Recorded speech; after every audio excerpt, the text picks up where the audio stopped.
Number 1, Undertaker falls through the door no way out 2008। उनके पूरे career के दौरान एलिमिनेशन चैम्बर में अंडरटेकर की किस्मत कुछ खास नहीं रही। 2010 में अपनी एंट्री के दौरान वो पूरी तरह जल गए थे और उससे 2 साल पहले अंडरटेकर चैम्बर डोर से बाहर गिर गए थे। ये गलती 2008 के no way out pay per view के दौरान हुई थी, जब अंडरटेकर बिग डैडी वी का एक हेडबट सेल करने की कोशिश कर रहे थे। द अंडरटेकर पीछे की तरफ गिरे और उनकी कोशिश यही थी कि वो चैम्बर के दरवाजे के सहारे रुक जाएंगे ताकि मूव असरदार लगे, लेकिन उस वक्त चैम्बर का दरवाजा बंद नहीं था, जिसकी वजह से अंडरटेकर उसके साथ ही बाहर गिर गए। ये WWE की तरफ से एक बहुत लापरवाही भरी गलती थी और अंडरटेकर बाहर जाते वक्त स्टील के स्टेप्स पर लड़खड़ाते हुए दिखे थे। इसलिए ये बस किस्मत की बात है कि WWE की लापरवाही की वजह से एक बार फिर उनका एक टॉप रेसलर गंभीर रूप से घायल नहीं हुआ। चलो बात करते हैं number 2, RVD crosses triple H throat survivor series 2002। Triple H का पूरा कैरियर ही खतरनाक इंजरी के बदौलत बना है। पहले एलिमिनेशन चैम्बर मैच में ट्रिपल एच ने RVD के साथ एक 5 स्टार फ्रॉग स्प्लैश का सामना किया, जिन्होंने वो मूव चैम्बर पॉट के ऊपर से कूदकर किया था। इस मूव में बहुत बड़ी गलती हुई थी, क्योंकि RVD का सीन सीधे द ट्रिपल एच के गले पर जाकर लगा था। रूथलेस एग्रेशन डॉक्यूमेंट्री पर एक अपीयरेंस के दौरान RVD ने इस गलती के बारे में बात करते हुए करी थी और उन्होंने कहा वो एक आसान कैलकुलेशन नहीं था और मैं गलत था। मुझे लगता है मैं थोड़ा ज्यादा ऊंचा सोच लिया था। मेरा सीन सीधे उसके गले पर जाकर लगा, मुझे बहुत बुरा लगा,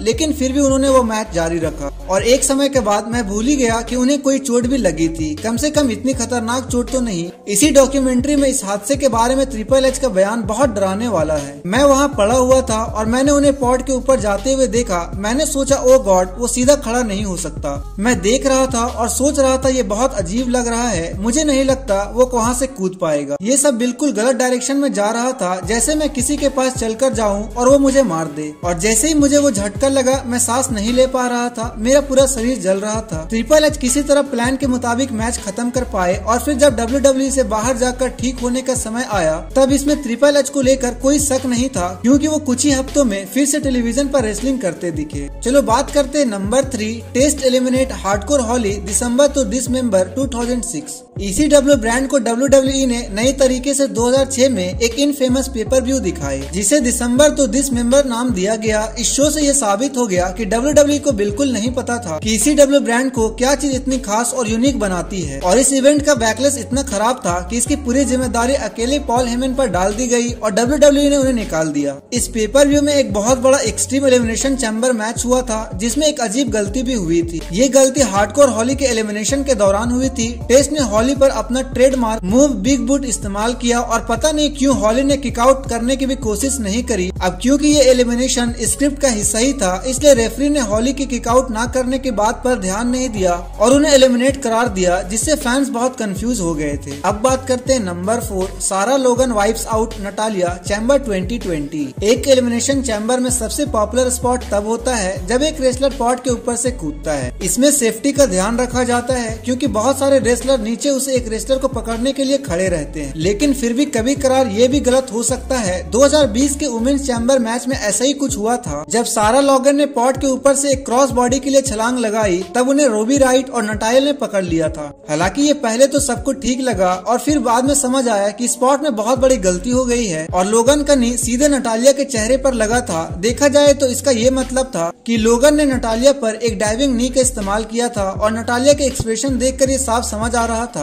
कि वो बहुत दर्द में थी। रिपोर्ट्स के मुताबिक WWE की मेडिकल टीम ने नटालिया की जांच करी थी और कुछ ब्रूसेस के बावजूद भी वो बिल्कुल ठीक थी। अब बात करते हैं number 5, Kalisto foods get stuck chamber 2015। 2015 में WWE ने कुछ ज्यादा ही बड़े सपने देख लिए थे जब उन्होंने टैग टाइटल के लिए एक एलिमिनेशन चैम्बर मैच बुक किया था। एक आम चैम्बर मैच में भी बहुत गलतियां हो सकती है और फिर रेसलर को दोगुना करने पर तो कुछ न कुछ बिगड़ना तय ही था। हालांकि 2015 के टैग टाइटल चैम्बर मैच में कुछ बेहतरीन स्पॉट भी थे, लेकिन उसमें अनगिनत गलतियां भी हुई थी, जिससे एक चैम्बर मैच के सारे खतरे साफ दिखाई दे रहे थे। जब कैलिस्टो चैम्बर पॉट के ऊपर चढ़ गए, लेकिन उसमें अनगिनत गलतियां भी थी, जिससे एक चैम्बर मैच के सारे खतरे साफ दिखाई दे रहे थे। जब कैलिस्टो चैम्बर पॉट के ऊपर चढ़ गए तब न्यू डे ने उनकी टांग खींचने की कोशिश करी। ये तो प्लान किया गया था, लेकिन कैलिस्टो का पैर सच में पॉट में फंस गया था, जो प्लान का हिस्सा नहीं था। कैलिस्टो ने बहुत देर तक अपना पैर निकालने की कोशिश करी और WWE के प्रोडक्शन टीम बार बार उस जगह से कैमरा हटाने की कोशिश करती रही ताकि उन्हें समय दिया जा सके। अच्छी बात यह थी कि बहुत कोशिशों के बाद आखिरकार कैलिस्टो अपना पैर निकाल पाए और प्लान के मुताबिक अपने स्पॉट खत्म कर पाए।